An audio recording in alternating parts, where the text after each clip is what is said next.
Fala família, fala galera, tudo bem com vocês? Estamos começando mais um podcast Fala e Zé, trazendo para você comunicação, orientação, motivação e entretenimento, porque aqui você conta a sua história. Nosso convidado de hoje é o maestro Joel Barbosa. Joel, seja bem-vindo. Dizendo, por favor, galera. Obrigado, sou Joel Barbosa, carioca de nascimento, mas vivo em Brasília já há alguns anos e estou aqui para a gente participar desse podcast. Fala um pouco da sua formação, na área musical, claro, né? Mas se quiser falar de outras coisas também. Maravilha. A minha formação musical, ela é iniciada dentro de casa com os meus pais musicistas amadores, né, tocavam na igreja. E eu, aos 5 anos de idade, comecei, pedi meu pai para me ensinar um pouco de música, ele começou a me ensinar. Aí eu parei, voltei. Aos 12 anos eu decidi começar a tocar, por influência do meu avô. Meu avô era tubista também, profissional, e ele me orientou. Então a minha formação musical ela começa dentro de casa. E depois eu comecei a tocar em colégios aqui no Rio de Janeiro. Participei da banda interescolar da Secretaria de Educação. E quando me mudei para Brasília, fui para a escola de música, concluí minha formação na escola de música, fui para a universidade e por aí afora. E o seu contato musical, foi o primeiro instrumento assim, que te chamou a atenção? Foi no instrumento ou foi alguma outra característica musical? Bem, em termos de instrumento, eu comecei com o saxofone, mas eu tive um problema com a vibração da palheta e eu logo larguei e passei para o saxofone barítono, também por influência do meu avô lá, tubista, né? Mas aí em seguida eu fui para o trompete. É engraçado que o trompete, eu comecei com o trompete no período daquela novela Carinhoso, com Márcio Montarroios abrindo o tema, com o Carinhoso do Pichimbim, um arranjo maravilhoso. E eu falei, cara, fiquei encantado com aquilo. E eu parti para o trompete. E é o meu instrumento de formação acadêmica, né? Mas, maestro, em que momento o senhor percebeu que, na verdade, você poderia reger, sei lá, uma banda, um coral? Brilhou isso aí para você? Veio aos poucos. Foi incidental o primeiro contato. Eu lembro que, como eu falei, meus pais, musicistas amadores da igreja, minha mãe dirigia um grupo de adolescentes da igreja. E eu fazia parte à época. Eu achava interessante. Minha mãe não tinha uma formação formal, né, acadêmica de música. A minha mãe dirigia, tinha uma noção, minha mãe tinha uma percepção fantástica. Eu costumo dizer para as pessoas que minha primeira professora de percepção foi minha mãe, que às vezes ela ficava tirando músicas disso na época de vinil, e ela queria corrigir algum texto, ela me chamava, pedia, o que está acontecendo aqui? E então eu tinha que adoçar a minha escuta para um plano de fundo, não para o que estava na frente. E isso me instigou a caminhar, a perceber um pouquinho mais do que se apresenta na música. Mas a questão da regência, eu lembro que eu cheguei em Brasília e tudo começou na igreja também. Tinha uma pessoa que dirigia o coral de jovens da igreja, e ela estava se transferindo e ela me chamou, por alguma razão, para assumir aquela parte.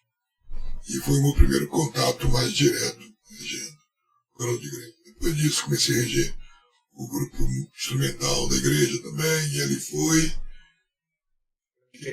Quando eu vi, eu estava já com um grupo bastante grande, ainda na igreja, mas já com um pouco mais de responsabilidade.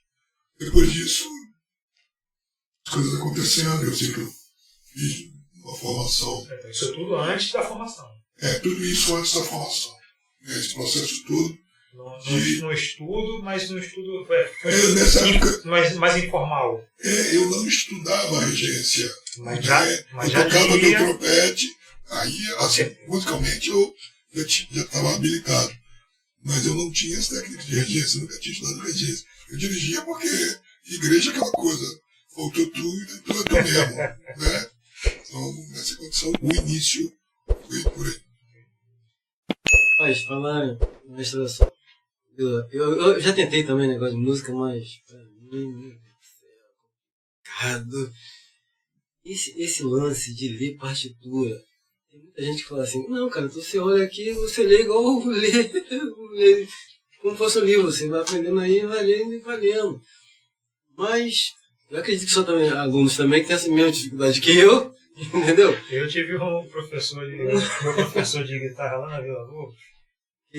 Não, eu cheguei a olhar e falar, pô, Marcelo, caramba, mas pô, cara, deve ter algum bloqueio. Porque Pra ler à primeira vista é uma dificuldade, cara. Não é que eu não me exercitasse, talvez eu exercitasse da maneira errada, talvez, né?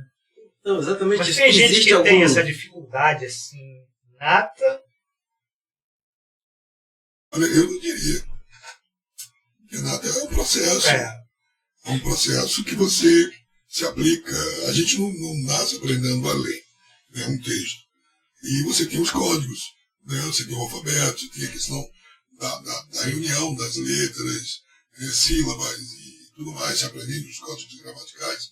A música caminha por uma trilha semelhante, paralela, mas É uma semelhante. linguagem, é um idioma, vamos dizer assim. Como se fosse aprender um idioma.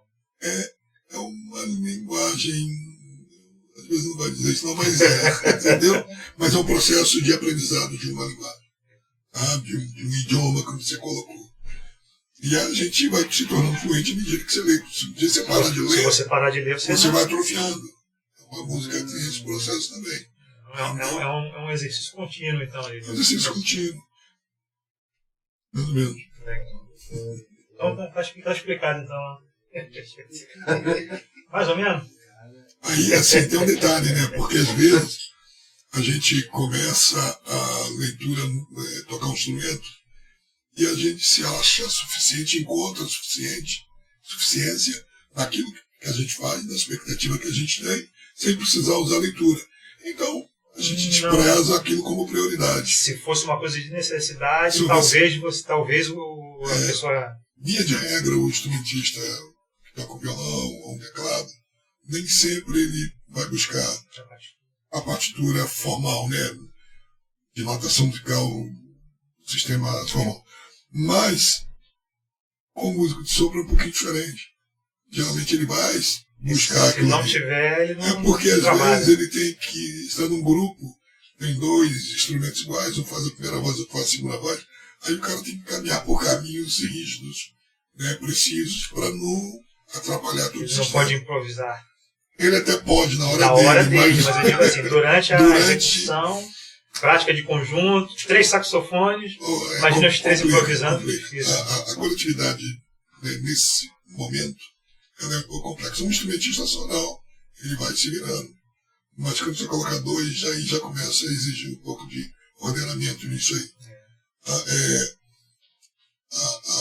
A leitura musical, ou melhor, a prática musical escrita, né, essa coisa toda, ela também vem de um processo da história da música, ela passa por aí. A questão da notação, da maneira como a gente entende, é um processo de evolução, uma reunião de vários músicos. Opa, vamos ajustar isso aqui num dado momento quando se trata de orquestração. Então exige do cara que vai tocar naquele conjunto. Que ele realmente tenha a prática, né? Seja fluente naquela leitura. No mínimo satisfatório. Então, mas o senhor já dirige uma orquestra há um certo tempo, né? Diga assim, eu preciso fazer uma apresentação rápida, né? E preciso montar um concerto. Que tempo médio vocês conseguem fazer isso aí? Vai depender do material, do programa exigido.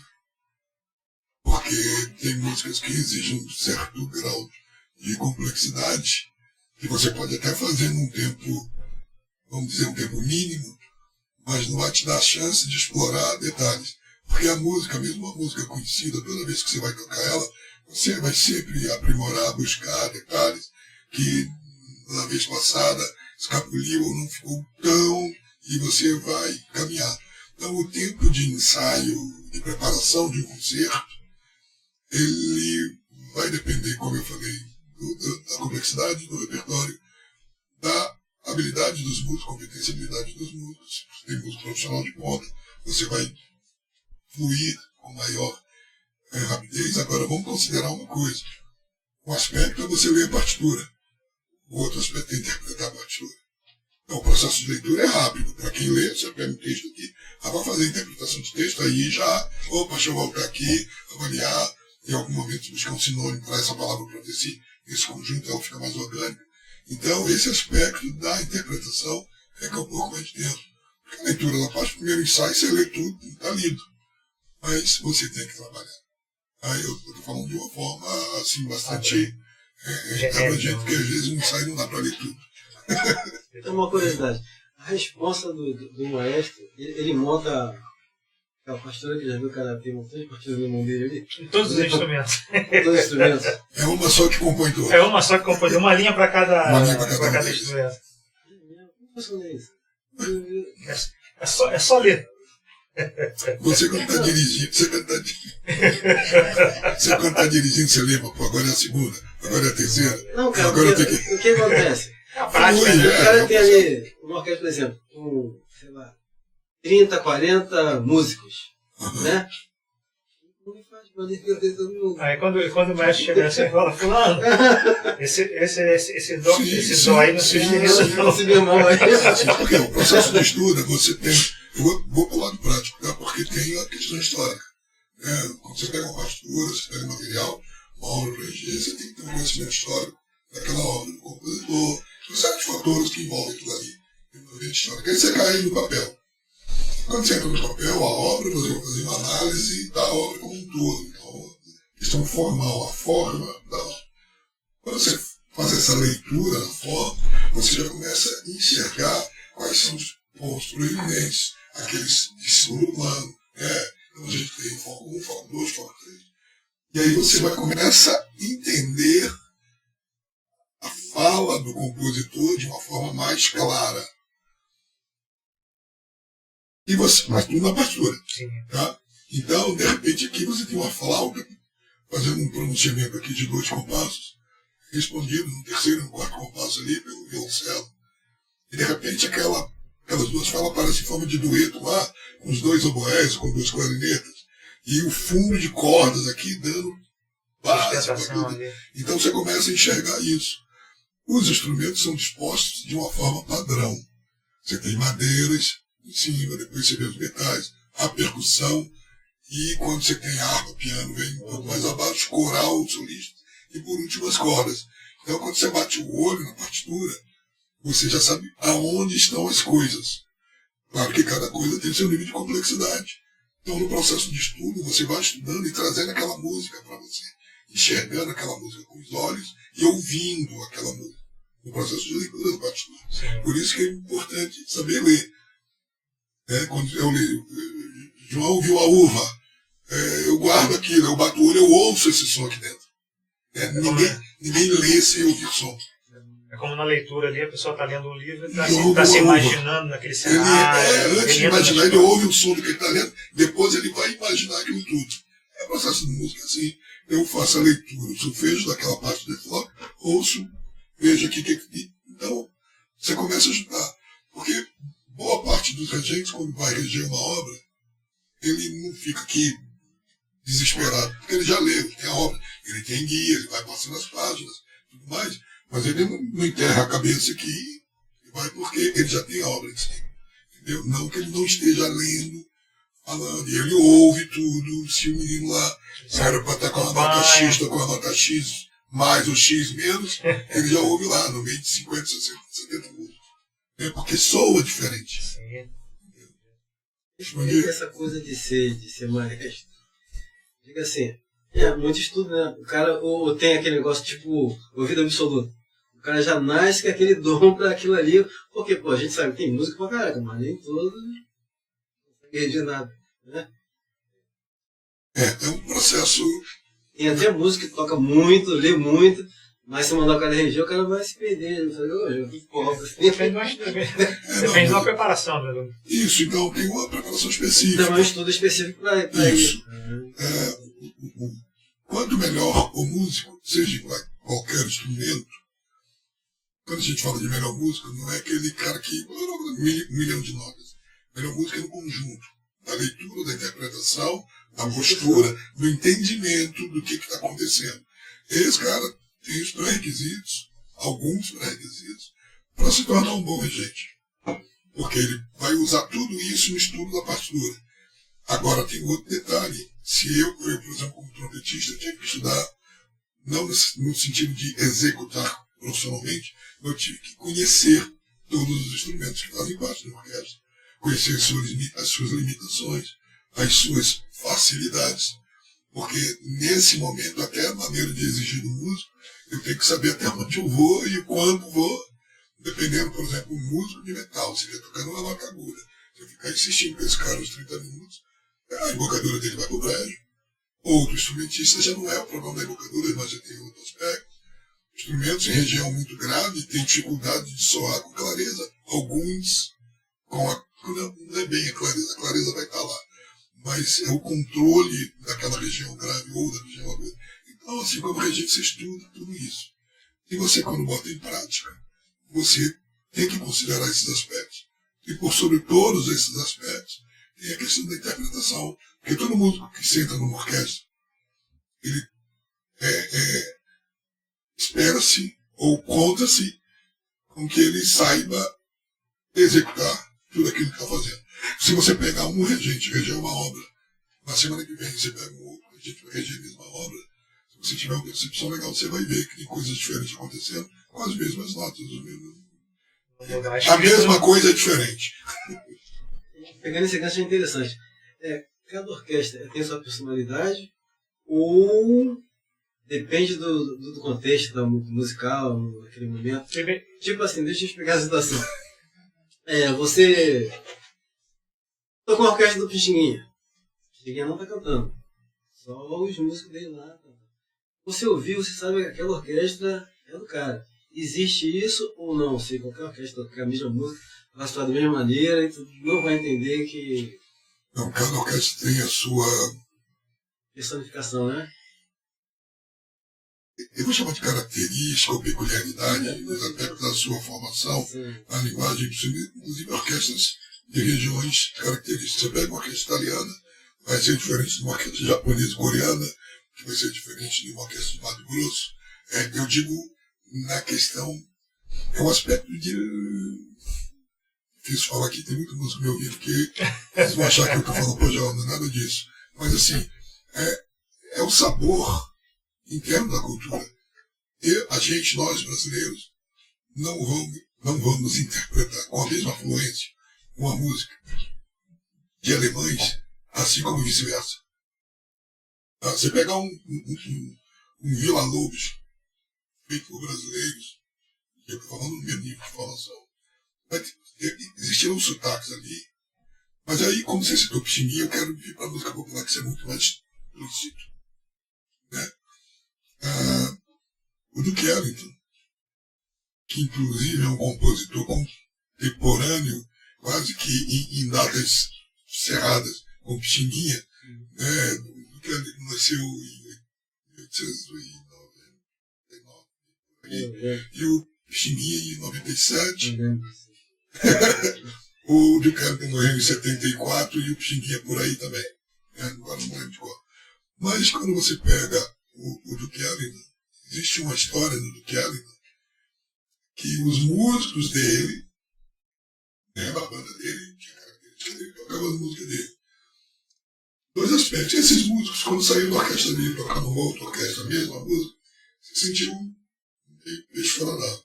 E quando pessoas levavam essas músicas do Duke Ellington para tocar em outra orquestra, não soavam como orquestra do Duke Ellington.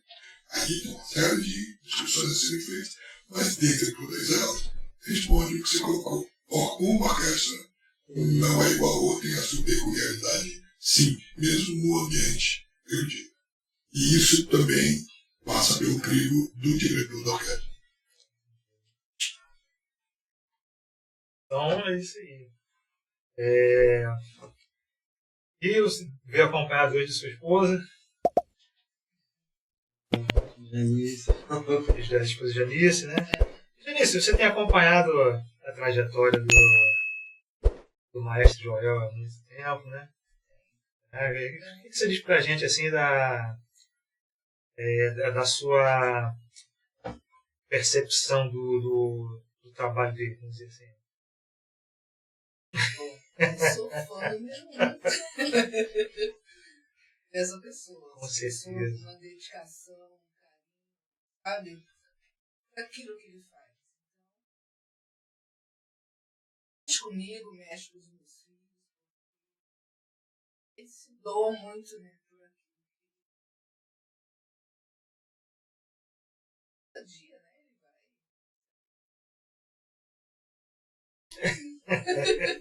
É isso aí. Grande mestre, grande pai, marido. Já, fã que torce muito. Que bom. Por causa do bagulho. Era outra coisa que eu ia fazer.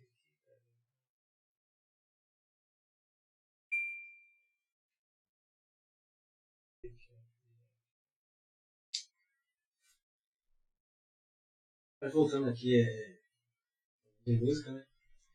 Eu até esqueci de avisar tudo que o nosso papo hoje é um papo musical, um papo de música. Né, Marcelo? E o maestro, na verdade, que é o comandante da orquestra, né? E, de certa forma, ele tem, assim, um contato com o público bacana. Porque ele movimenta a orquestra, movimenta o público também. E como que é essa coisa de passar essa emoção, né? Só com as mãos ali, tanto para a orquestra como para o público. Às vezes ele levanta, ele chega lá e está regindo aqui. Bacana. Como é que é essa experiência? Como é essa experiência de vocês? Quando você tem um concerto bastante formal, dentro de um formalismo ou de uma formalidade bastante estrita, normalmente você não faz uma comunicação informal com o público. Você sobe o pódio, agradece, né, cumprimenta a orquestra e vai fazer a música. Quando você tem um concerto de viés um pouco mais popular, você vai fazer essas coisas e mais. Tem a chance, tem a liberdade de você se voltar para o público, num dado momento combinar com a orquestra, fazer um corte, um trecho, uma coisa que não necessariamente não é ensaiada, ou pode ser ensaiada. Você corta um trecho e faz o público cantar o lalaiá daquele trecho. Participação. E aí depois você volta com a orquestra. Então é uma coisa que eu faço, eu exercito e faço com tranquilidade. Mas a questão da regência de si, ela não se dá somente com os braços. Eu costumo dizer que se rege com o pelo mais alto do cabelo até a planta dos pés. Claro, não tem um movimento explícito de estudo, mas o envolvimento ele é total. E o movimento do braço, ele não é um movimento mecânico, pura e simplesmente. Existe um procedimento de estudo, de técnicas, de comunicação, né, com as mãos, mas essa comunicação ela tem que ser gerada pela música. E essa música tem que estar incorporada em você. E esse incorporamento gera um movimento a partir das duas entranhas. A música que parte somente dos olhos, você não alcança a plenitude dela só com os braços.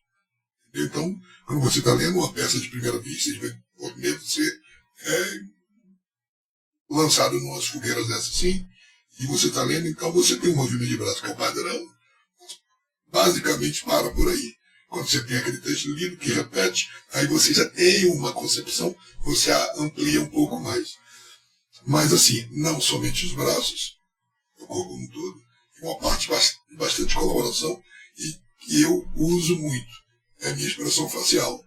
Então quem está lá atrás não sabe como é que a minha cara está. Por os músicos, eles entendem tudo. Entendeu? É por aí. Por aí. E assim, o senhor já passou por alguma situação inusitada no concerto ao vivo? Um monte. Um monte, assim. coisas de incidentes, de estante cair, não a minha, mas de um músico e cair em cima da outra, e cair em cima da outra. Coisas, assim, bastante pessoais, bastante, eu diria, até íntimas, né? Essa senhora que está aqui, num belo concerto, eu estava em Brasília, num concerto formal, e eu levei minhas partituras para marcar, estava em casa estudando, marquei, e no dia do concerto, né, eu tinha feito isso, tinha feito partituras para me preparar para voltar para o teatro, levei as músicas para o teatro, cheguei lá, entreguei para o arquivista, processo lá, o arquivista ajudou e ele estava sabendo, né, descobri depois que ele soube que ele vinha para lá. Aí ele pegou as partituras e botou na minha estante, tinha um pensamento. Anunciaram, eu entrei, eu estava eu entrei, agradeci o público, me virei, compreendi o cara. Abri a partitura, aí estava lá os bilhetinhos dela. Na primeira página escrita a lápis, na abertura da partitura, aí eu comecei a ir. Os caras ficaram me olhando, não entenderam nada. O arquivista estava lá no crânio, né? Te peguei. Então, assim, nesse naipe, mas nada mais, além disso, nada que surgisse situações. Claro, dentro do ponto de vista amador, não diria amador, mas não profissional, dentro da escola de música, eu sou professor do curso de arranjo lá da Escola de Música de Brasília e cada semestre a gente tem uma formatura, cada ano a gente tem uma formatura de turmas. E essa formatura de turmas, os alunos da turma escrevem arranjos para a orquestra que está no palco. E aí você tem situações de fazer tudo isso aqui. Os ensaios são mínimos, é o que acontece. A gente tem 2 dias para fazer ensaio de 15 músicas inéditas. Então o que acontece? Às vezes você dá entrada, o cantor não entra aí.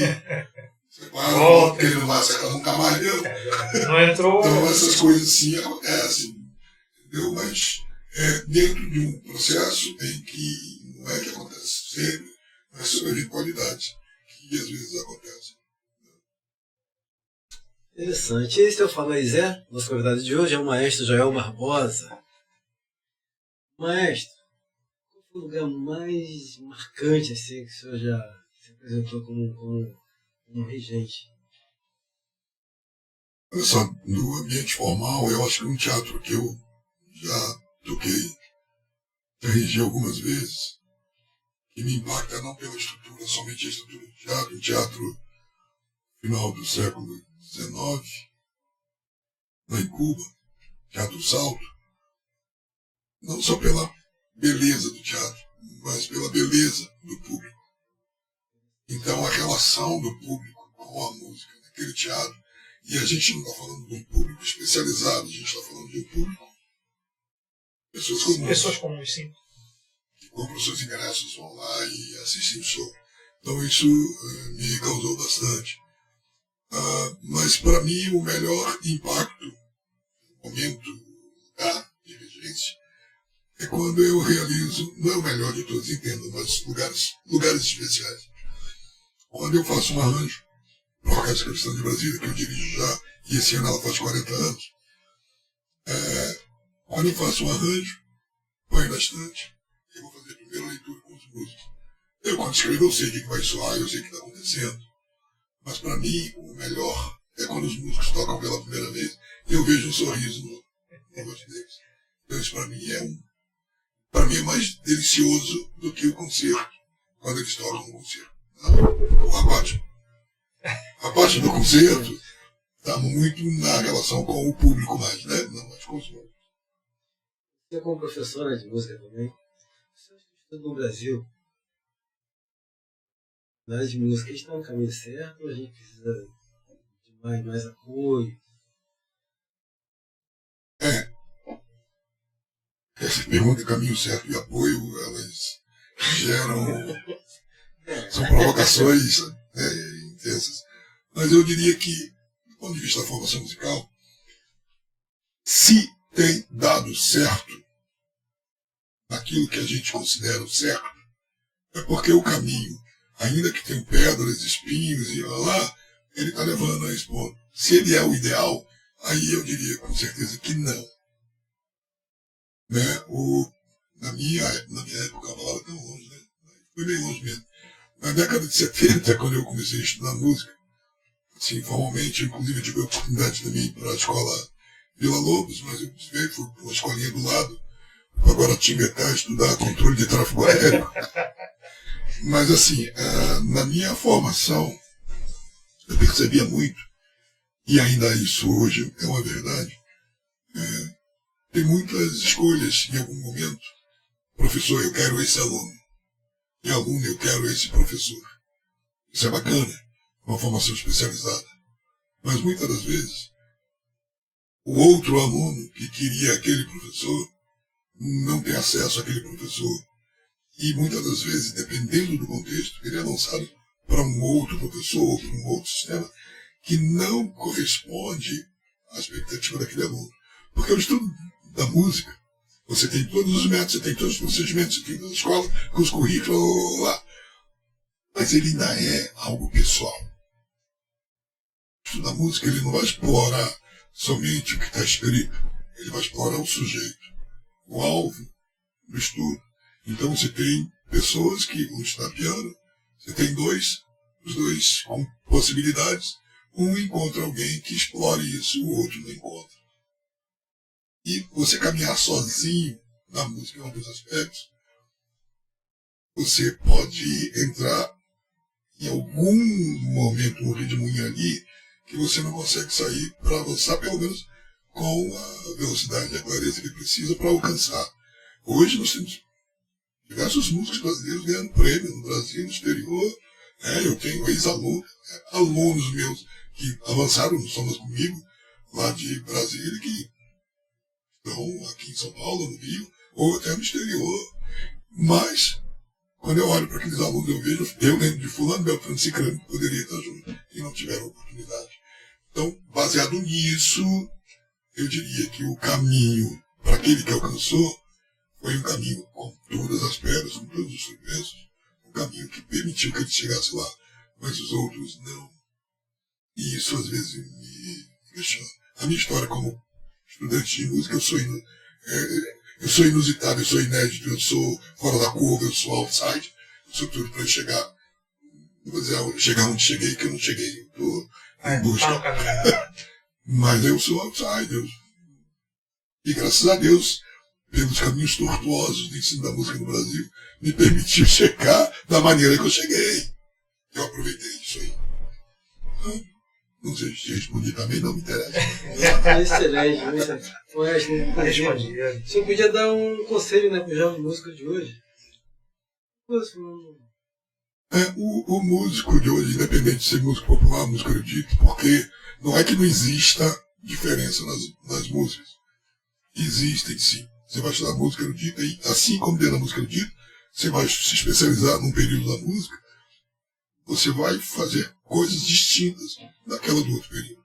Então a música popular é mais um argumento musical que tem as suas características. Mas assim, no geral, você vai estudar música, leva a sério. Marca um ponto de chegada lá na frente, um objetivo e caminha em direção a ele. Nós temos, no Brasil, nós temos tantos músicos eruditos e populares que são fantásticos. São alvo de olhares de admiração de pessoas de outros países. Eu tenho uma relação, como eu falei sobre Cuba, tenho uma relação muito estreita com Cuba, a parte musical, e eu tenho ido. Há 30 anos eu vou a Cuba e dirigir museu, trabalhar, até mesmo dar aula. E eu vejo a relação dos caras lá são fantásticos. Mas quando eles olham para cá, eles falam, vocês lá são fantásticos, todos somos fantásticos. E seguimos assim, mas para o jovem, a minha orientação é não leve a música de qualquer maneira. Ela não aceita isso. Tem que ter uma dedicação, assim como em qualquer profissão, em qualquer profissão. Mas a música, naquela é cruel, ela é ciumenta. A música ela quer exclusividade quando se trata com ela. Não adianta dividir espaço que ela não aceita. Outra profissão, você pode até fazer arquitetura, engenharia, uma não tem nem ligando para a outra, está tudo certo. Mas a música ela não aceita, você divide ela com qualquer outra coisa. Tá? Você pode até fazer, mas a prioridade, se você quer ser músico, a prioridade tem que ser dela. E isso começa na disciplina do estudo, no tempo reservado, em termos de duração, reservado para o estudo, no material que você vai colher para estudar, com quem a orientação. Então não tenha medo, vergonha de se aquele professor, aquela escola não está te atendendo dentro daquilo que você quer, de conversar com o teu professor e pedir, apresentar a tua demanda para ele, pedir que ele te oriente. Ou ele pega um trabalho mais exclusivo contigo, ou então ele fala, olha, está na hora de você passar para fulano, que todo músico passa por isso. Ó, aqui, até aqui, você vai comigo a partir de agora, procura fulano, manda um bilhetinho para o outro, você vai lá e você vai crescer. Tá? Mas nunca trate a música como qualquer... eu sou bom de ouvido, eu sou bom de guitarra, eu sou bom de trompete, eu sou bom de violino. Não, você não é bom. Ninguém é bom o suficiente. Quando esse cara se acha o bom, é porque ele... Já perdeu. Ele ficou na última curva. Porque todo músico ele está sempre... A gente tem que buscar... Ele nunca tá satisfeito com o nível que ele está, vamos dizer assim. Isso é o que a gente precisa. É a nossa condição mínima. No momento de hoje, saber esse momento de hoje já está virando passado. Vamos caminhar para frente. Tá certo. O senhor fez também alguns intercâmbios em Cuba, né? Em Cuba... Conta pra gente como é que é lá os músicos lá, se existe diferença de comportamento. Tem de formação, né? O processo de formação lá, como os países da antiga União Soviética e da União Socialista, e eles têm um sistema de ensino que é diferente da gente. O menino que opta por ser músico, ele vai estudar música. Aí não tem esse negócio de, não, essa semana você vai trabalhar lá no Senai, você vai virar torneiro mecânico, ou virar controlador de voo, para depois você voltar para... Não existe isso. Vai ser o que eles... Então ele tem a oportunidade, dentro da faixa etária, de fazer o teste, e dependendo do instrumento, tem um limite de idade, ou a partir de tal idade. E aí ele vai fazer. E eu vi, é engraçado lá em Cuba, que eu observo, desde 95, o orgulho dos pais quando o filho é aprovado, moleque de 8 anos, né, é aprovado para ir para o curso de formação musical. Então, nessa mesma escola, ele vai ter as matérias propedêuticas, e tudo mais, e vai ter a música. Então, ele faz o curso integral ali e vai se desenvolvendo. Então, ele termina o nível técnico, vai até, que a gente chama aqui de profissionalizante técnico, né? Termina ali, e a partir dali, ele já começa a tocar como profissional e aí pode optar por seguir a carreira indo para o Instituto Superior de Arte em Havana e daí para fora. Era essa a pergunta. Muito boa a resposta. Calma aí, deixa eu só conferir ali, ver se está gravando mesmo. Se por um acaso não parou de gravar, sei lá. É isso, cara. Não, eu quero falar agora, pô. Ah, sim. Pode falar mais. Não, tô de sacanagem. Eu esperando que eu vou entrar aqui nas considerações finais, porque o nosso tempo já foi.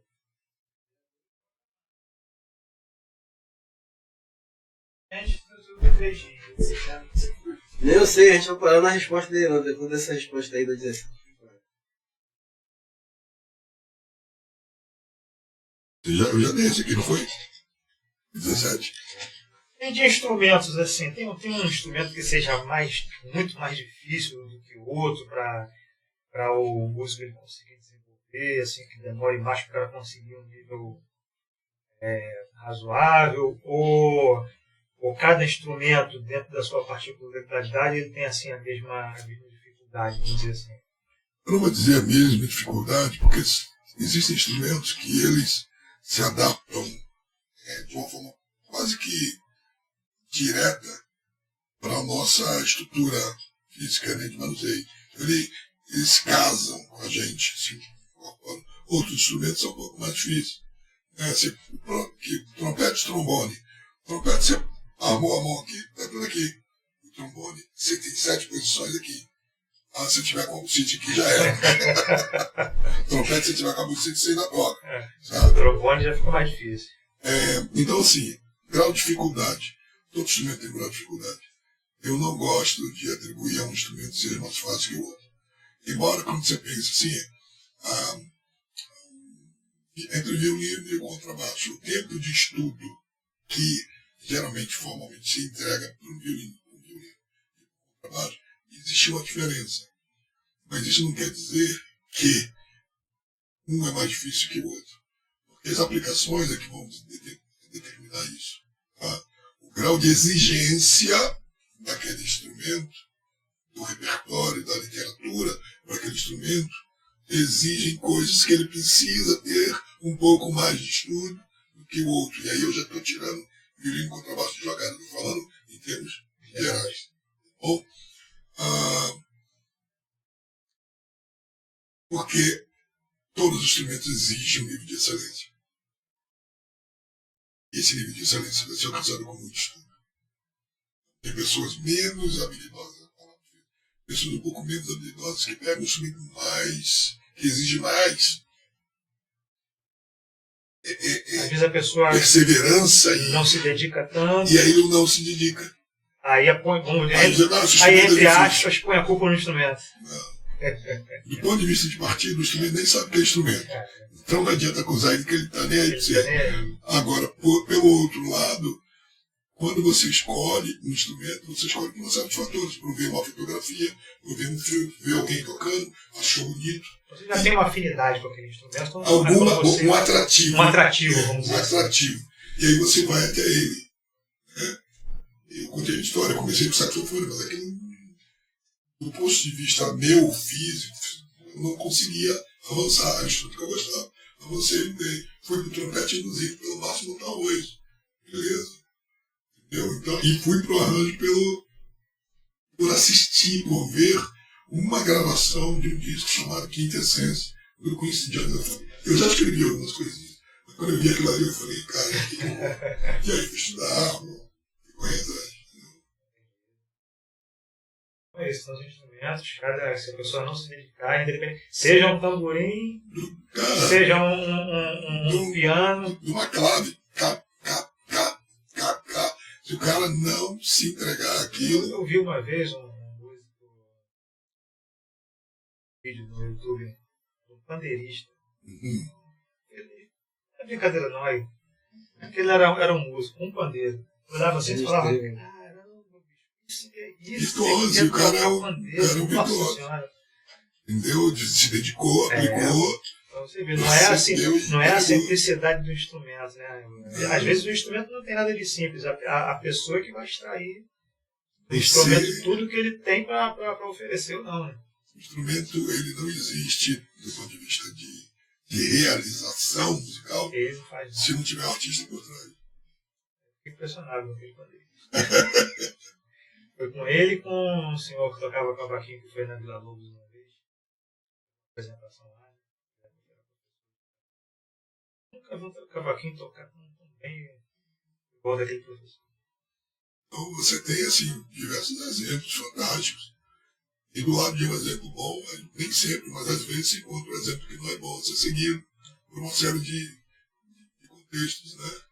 Mas o exemplo que a gente não a gente nem vê, né? O exemplo, na verdade, o exemplo que a gente escuta é o musical, né? Porque você tem assim, tem pessoas que tocam determinados instrumentos, mas que a vida daquela pessoa. Eu não estou argumentando nem isso aí, não. Eu estou dizendo o seguinte, porque tem gente que tem facilidade. Ah, sim. Mas esse cara não estuda o que deveria. E aí ele é limitado pela preguiça, pela falta de disciplina, não pela disponibilidade dele, ou potencialidade de fazer algo superior. Não explora o potencial todo dele. Não explora o potencial. E esse exemplo que eu digo que sim, não é verdade. Às vezes ele chegou no... Também tem aquele lance também, que às vezes a pessoa chegou no ponto que para ele está satisfeito com aquilo ali, vamos dizer assim. Olha só, é difícil música, é satisfeito. Mas às vezes o cara também, assim... Não, eu entendo o que você fala. Eu só estou levando assim, nesse sentido, porque é o seguinte... Você sempre vai pegar referência de alguém que faz muita coisa. E você olha e fala, puxa, acho que eu nunca vou conseguir chegar naquele nível ali. Mas eu vou tentar. Eu vou chegar ao máximo que eu consigo. Entendeu? É nesse sentido que eu digo. Entendeu? A satisfação do músico, a satisfação do músico só acontece com quem não é músico. É verdade. O que eu vejo às vezes também é um método que o cara usa para estudar, né? e nem sempre ele condiz que aquele cara precisa. Aí ele acaba desistindo. Tem muitos músicos aí que desistem porque pô, o cara não passa por aí. Ele não consegue passar Sim, é o que eu estou falando. Então, aí acaba entrando uma certa desistência dele também. E também é o quê? A falta de orientação, de alguém para orientar naquele. Hoje eu vejo também que às vezes tem uma certa facilidade, como o Maestro falou, né?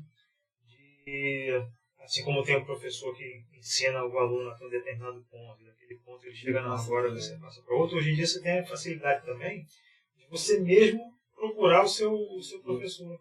Uma coisa que a internet facilita, de você ver, poxa, gostei desse camarada aqui, eu vou contato com ele,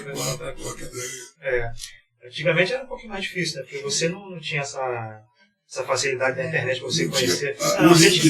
Você tinha que ir lá procurar o cara, às vezes você nem tinha visto o cara tocar, mas alguém comentou contigo, ouviu dizer, deixa eu ver se é isso aí mesmo. Mas até você conseguir ir lá falar com o cara, era bem mais difícil. Né? Hoje tem uma facilidade maior, né? Como é que o senhor vê também esse lance que tem crescido muito hoje, que é esse lance de estudo EAD, né? Teve algum contato com EAD de música, né? Não sei se tem sido muito frequente essa. O EAD é diferente de uma coisa que eu pratiquei durante a pandemia, que era online. É um outro esquema, porque tem todo o sistema. E eu não sei dizer para você. Não acompanhou. O processo, o resultado. Eu, do meu lado de cá, sem conhecer isso, e aí não vai crítica, não vai avaliação de valor nenhuma, mas do meu lado de cá, a aula de música, a música, tem uma abordagem presencial, eu acho, como coisa do lado, que ela tem ganhos que talvez o EAD não disponibilize. Porque a gente tem muito vínculo com o professor. Eu lembro do tempo de universidade, tinha professores lá que a gente acompanhava o cara o tempo todo, fora de aula e tudo mais, para trazer uma configuração mais sólida do curso que ele oferecia para a gente. Então, conhecer a pessoa, entender o que era trazido. E o vai chegar mais pro lado, porque não vai adiantar muito não, que ele fica assim na frente. A intimidade que eu tenho com o microfone é grande. Então, assim, mas eu acho que se é uma proposta que está vingando, eu acho que ela tem o seu valor e deve ser considerada, com certeza. Principalmente dentro do contexto de condições, né?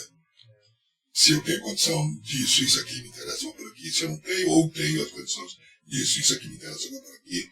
E as coisas podem se cruzarem também lá na frente. Também. As coisas vão evoluindo. Aqui, depois. As coisas vão evoluindo. Nessa experiência que você teve durante a pandemia, né? De ter essa aula online, né? Era individual? Não, cara, assim... Era telão? Como é que era? Nessa época eu tinha um curso de arranjo, que dava basicamente informações técnicas, né, procedimento. E eu dirigia uma Big Band na escola de música. A gente entrou em uma turma, né? Quando entrou no online, continuei com a Big Band, eu falei, e agora, José? E agora? Então, eu como arranjador, peguei alguns anos que a gente tinha, readaptei o conjunto que eu tinha lá. Aquelas partes mandava para os alunos, PDF, para eles estudarem, marcava os ensaios, música e tal.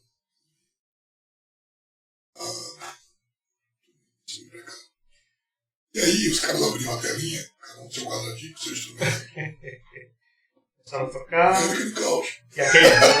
Tinha atraso da. Tinha um delay Tinha os caras que tinham internet assim, de foguete, e outros lá na marina. Até para conversar era ruim. Imagina para tocar. Mas por incrível, pela dificuldade que tínhamos, ainda assim, a disposição dos alunos, no final do semestre, nós fizemos pra caramba, apresentamos algumas peças daquilo ali. E assim, foi nesse momento que eu comecei com esse ponto. Mas então, a minha relação com o online dentro daquele parâmetro, porque eu sou meio devagar com tecnologia. Mexo em algumas coisas, mas na hora que, pô, tem coisas ali que não dá pra condições de fazer. É o susto que a gente tomou. Foi uma coisa repentina, né? Não foi uma coisa preparada. Né? Eu estava para reger um concerto como de orquestra de câmara de professores da Escola de Música, dia 11 de março de 2020. Eu tinha acabado de chegar de Cuba. E as aulas começaram, eu preparei esse concerto, aniversário da Escola de Música. Eu faria esse concerto com a orquestra de câmara. O governador vai me prender. Quando eu estava para entrar no palco, a orquestra já entrando, eu aguardando falar, afinar, e através de o diretor chegou e falou, Silvio, não, você mandou uma informação agora de secretaria aqui. A partir de agora, estamos em blackout lá, o out lá. Esqueci o nome agora. Lockdown. Aí eu olhei de lado pra ele assim, e falei assim, você pode até ter falado, eu nunca ouvi nada. Depois do concerto a gente conversa, me dá licença. Não me desconcentra. E regi o meu concerto. Dia 11 de março foi o último evento da Escola de Música, e a partir daí fechou. A partir do dia 12, a gente teve que reorganizar tudo para entrar nesse processo online. Não houve perdas, do ponto de vista significativo, mas houve sim. Eu diria que houve perdas, mas assim, a gente não interrompeu o trabalho. Seguimos. Então a gente voltou muito tempo depois ao presencial. E o curso de arranjo, loucura. Eu não pude formar a turma, porque para eu formar eu tinha que ter uma orquestra no palco, não tinha. Eu fiquei sem palco e as turmas que eu formei acumulando. Eu fechei no final, nesse ano passado, no final do primeiro semestre, eu consegui desaguar as turmas acumuladas. Aí no segundo semestre, iniciei com o concerto com a turma que estava formada exatamente esse ano.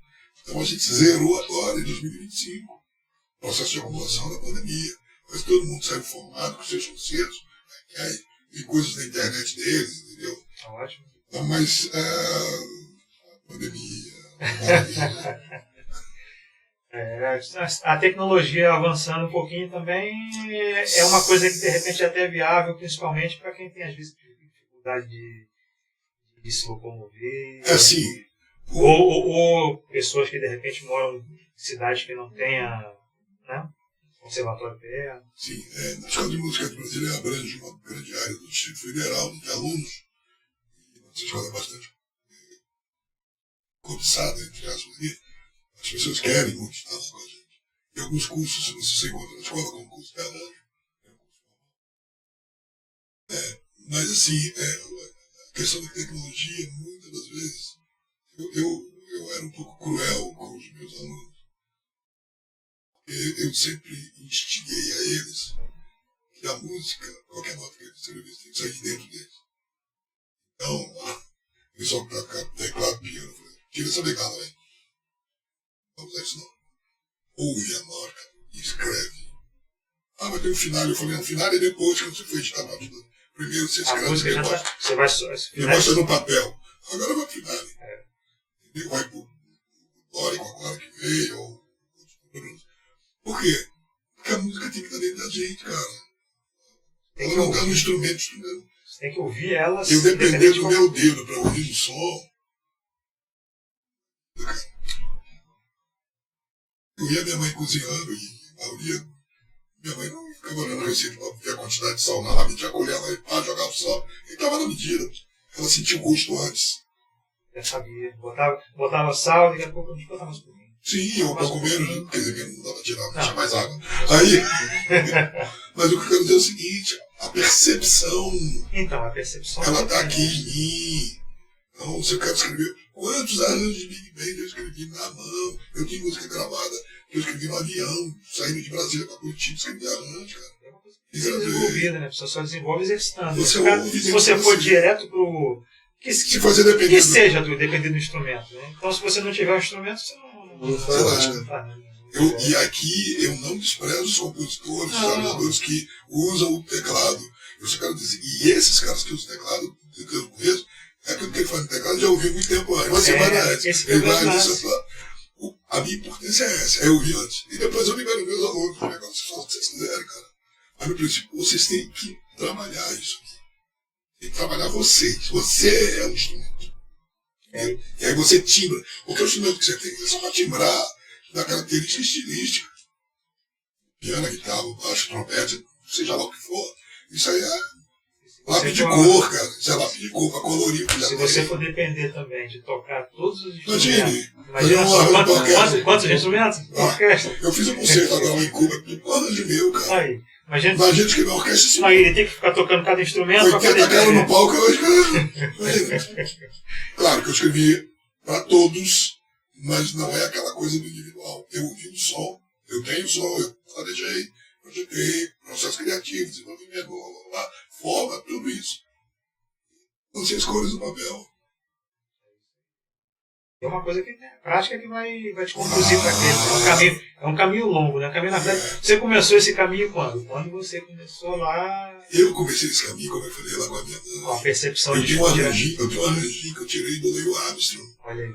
Eu ouvi no disco que ele disse vinil, eu não tenho.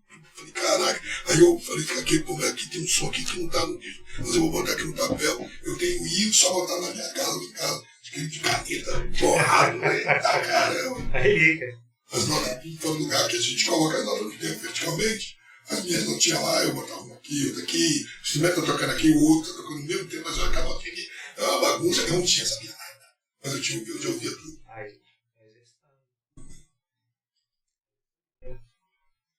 É isso, gente. Vamos. Estamos aqui na Fala Zé, esse é o Fala Zé, estamos aqui com. É legal essa parada. A gente vai ter umas considerações finais. O que acontece? Você isso aqui.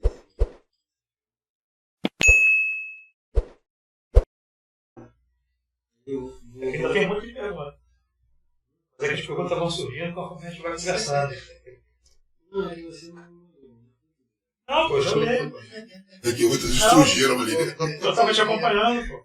Só que depois daquelas ali já começou a surgir, pô. Você vai desenvolvendo a assunto, vai conversando, vai, poxa. Extra programa, você que vocês têm time aí. Mas assim, qualquer curiosidade aí que eu puder responder, pode fazer. Para a próxima vinda. Próximo podcast. Olha aquele lance do. É do. Acho que é. Agora, pode ver que tá fazendo. Eu? Esse é o bate. Qual é o nome mesmo? Mas você vai anunciar? Vou anunciar aqui. Vai fazer o. Vou anunciar. Aí tu quer que eu faça as perguntas? É, as perguntas. Aqui do 1.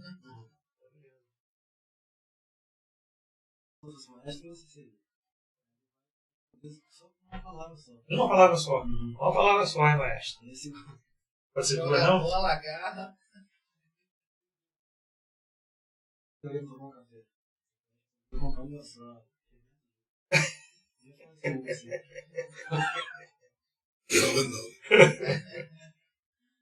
Qual música você já regiu?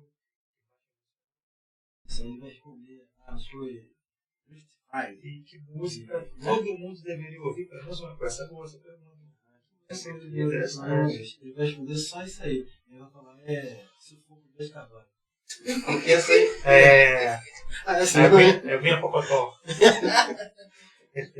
Entendeu?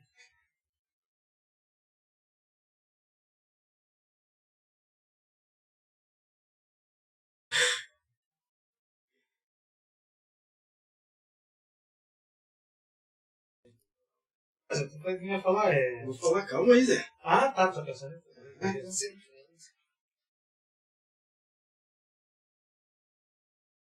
E esse é o podcast Fala aí, Zé. Estamos chegando ao final. Agora a gente vai fazer aqui mais. Esquece do vício, não é disso, tudo, né?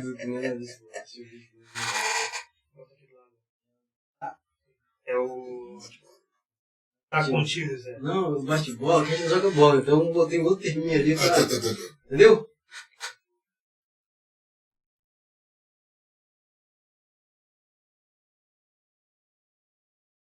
E esse é o podcast Fala aí, Zé.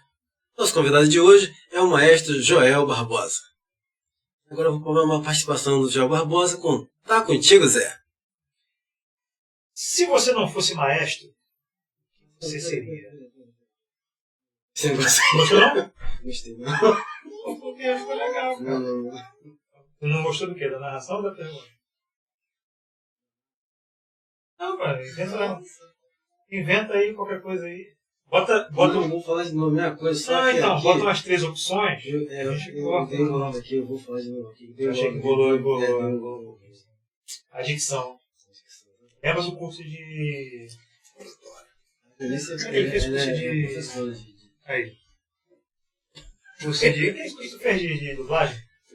Aí. Fez curso de dublagem, tudo? Então vai.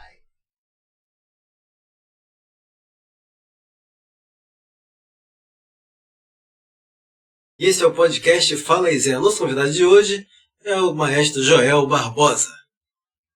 Então vamos por Tá Contigo, Zé? Se você não fosse maestro, o que você seria? Música. Boa resposta. Qual compositor você levaria para tomar um café? Johann Sebastian Bach. Qual a música que você já regeu que mais te emocionou? Just Like Me é uma composição minha. Que música todo mundo deveria ouvir pelo menos uma vez na vida? Hymn to Freedom, ou seja, o hino à liberdade de... Não se preocupa que dá para cortar. Cara, pô. Olha na internet. Legal, tá aqui tocando na minha frente, pô. Pianista? Oscar Peterson. Oscar. Vai voltar aqui? Pode só falar, eu acho que Ó, que música todo mundo deveria ouvir pelo menos uma vez na vida? Hino à liberdade de Oscar Peterson. Versão original. A versão original. Muito bom, mestre. Muito obrigado pela presença.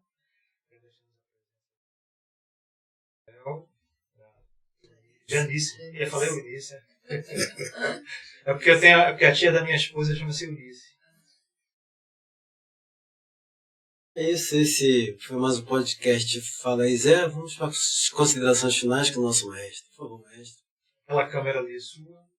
Pode falar para todo mundo as suas considerações. Obrigado pelo convite, eu agradeço. Oportunidade descontraída de falar um pouco sobre música. Não é uma abordagem acadêmica, mas uma abordagem bastante leve, descontraída. E eu penso que aos músicos, dediquem-se à música. Não cobre da música aquilo que ela não possa te dar, mas dê à música aquilo que ela exige de você. E assim a gente vai caminhar e ser feliz, porque o músico é feliz com a música. Aí, esse foi mais um podcast Fala aí, Zé. Agradecendo a presença do nosso maestro Joel Barbosa e a sua esposa Janice Oliveira. Obrigado a vocês. Por quê? Aqui você conta a sua história. No oferecimento de Delírios Essências, aromatizando sua vida.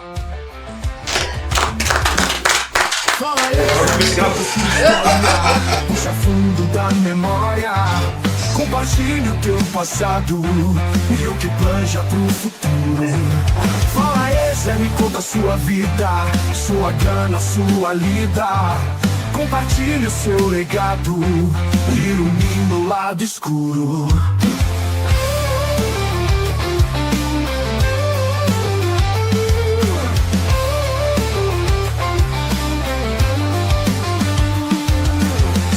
Moleque de rua, vivendo a realidade nua e crua, calejado pela vida na favela, onde a lei do mais esperto se revela. Zé, moleque travesso, leva a vida entre dribles e tropeços, se deixar espaço pra qualquer tristeza, ser alegre a sua natureza. Fala esse, me conta a sua história, puxa fundo da memória. Compartilhe o teu passado e o que planja pro futuro.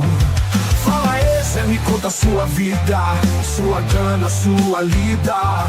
Compartilhe o seu legado, ilumina o lado escuro.